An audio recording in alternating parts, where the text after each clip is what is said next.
नमस्कार, मी पंजाब डक. आज आहे 18 मे 2025 आणि मी आता हरिद्वार येथे आहे आणि हरिद्वारहून आता दिल्लीकडे जात आहे. तर या ठिकाणाहून परत आपल्या महाराष्ट्रातल्या शेतकऱ्याला अंदाज देणार आहे. तर राज्यातल्या सर्व शेतकऱ्याला सांगू इच्छितो की तुम्ही काय करा, जशी वेळ भेटेल तशी तुम्ही शेत तयार करून ठेवा. कारण की राज्यामध्ये आज 18 मे पासून तर 30 मे पर्यंत धो पाऊस पडणार आहे, मुसळधार पडणार आहे. म्हणून हा अंदाज लक्षात घ्यायचा. सांगायचं झालं तर पाऊस मुसळधार कसा असणार आहे, पहिल्यांदा मुसळधार पाऊस सांगतो. सुरुवातीला जास्त मुसळधार पाऊस मुंबईला जास्त पडणार आहे. म्हणून मुंबईकरांनी पहिल्या पावसामध्ये तुमचं जनजीवन विस्कळीत होणार आहे. म्हणून तुम्ही याची काळजी घ्यावी. कारण की 18 मे ते 30 मे दरम्यान मुंबईला अतिमुसळधार पाऊस पडणार आहे. म्हणून हे अंदाज लक्षात घ्यायचा.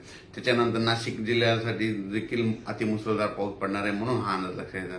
पुणे जिल्ह्याला देखील मुसळधार पाऊस पडणार आहे. कोल्हापूर जिल्हा, सातारा जिल्हा, सांगली जिल्हा, त्याच्यानंतर संपूर्ण कोकणपट्टी मुसळधार पाऊस पडणार आहे. म्हणजे 18 मे ते 30 मे दरम्यान. म्हणून त्यांनी सगळ्यांनी सतर्कतेची काळजी घ्यायची. आणि राज्यात सांगायचं झालं तर नगर जिल्ह्यात देखील मुसळधार पाऊस पडणार आहे, बीड जिल्ह्यात देखील पडणार आहे, त्याच्यानंतर संभाजीनगरला पडणार आहे, जळगावला पडणार आहे, त्याच्यानंतर जळगावला पडणार आहे, इकडं बुलढाणा, अकोला, अमरावती तिकडे देखील मुसळधार पाऊस पडणार.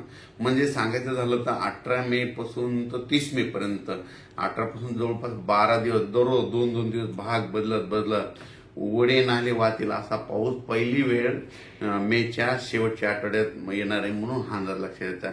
मग सांगायचं झालं तर पूर्व विदर्भ, पश्चिम विदर्भ, दक्षिण महाराष्ट्र, उत्तर महाराष्ट्र, कोकणपट्टी, खानदेश, मराठवाडा सगळीकडेच म्हणजे जोराचा पाऊस पडणार आहे. कोणतंही गाव याच्यातून वंचित राहणार नाही. म्हणून हा अंदाज लक्षात येतात. सांगायचं झालं तर म्हणजे आज आहे 18 मे 2025.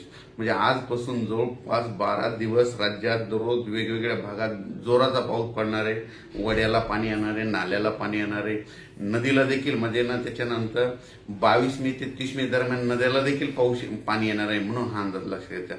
म्हणजे बऱ्याच काही अशा नद्या येतात त्यांना देखील म्हणजे ओढे नाले वाहणार आहेत. म्हणून हे लक्षात घ्यायचं. अन्न द्यायला देखील पाऊस येणार आहे. म्हणून हा अंदाज लक्षात येतात.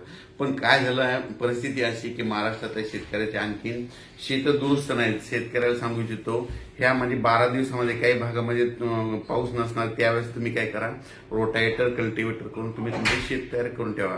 कारण की राज्यामध्ये म्हणजे 18 मे ते 30 मे खूप जोराचा पाऊस पडणार आहे. एवढा मान्सूनपूर्व पाऊस तुम्हाला कधी पाहायला भेटणार नाही. इतका पाऊस हा तुम्हाला या ठिकाणी दिसणार आहे. हा मुसळधार पाऊस तुम्हाला सांगायचं झालं तर कोल्हापूर जिल्ह्याला खूप पडणार आहे. त्याच्यामुळे कोल्हापूर देखील नदीला पाणी येणार आहे. म्हणून कोल्हापूरवाल्यांनी लक्षात द्यायची.